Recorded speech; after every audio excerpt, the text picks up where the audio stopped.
Go ahead, play the video. Under fascist rule, societal problems are always blamed on a designated other. In modern context, this often includes immigrants, minority groups, indigenous populations, or political descendants.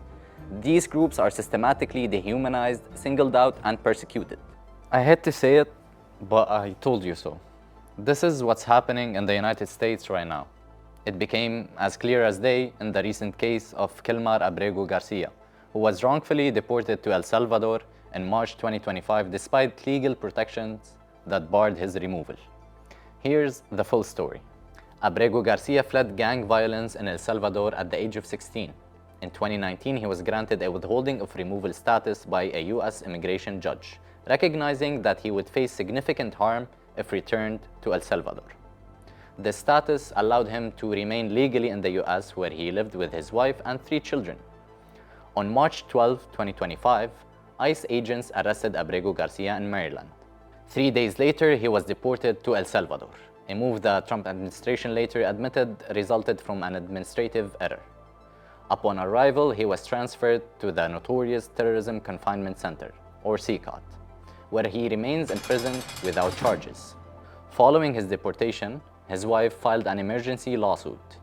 On April 4, U.S. District Judge Paul Azinas ruled that his deportation had been unlawful and ordered the federal government to facilitate his return.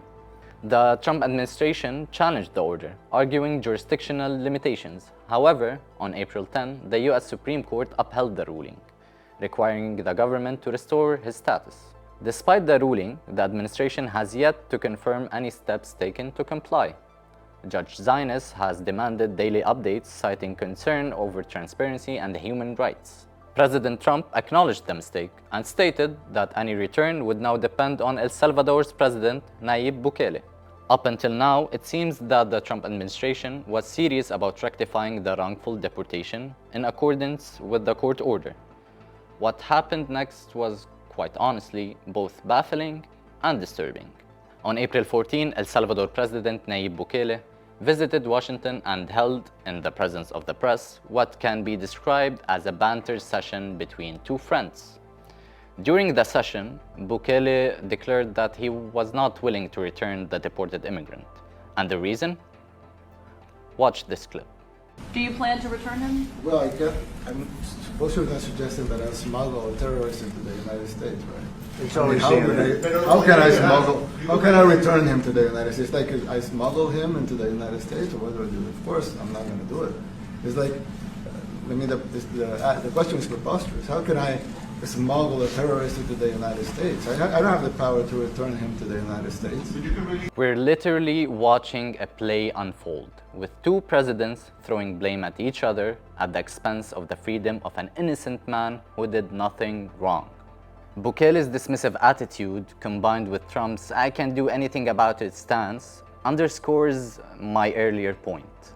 They are dehumanizing immigrants for political gain, plain and simple.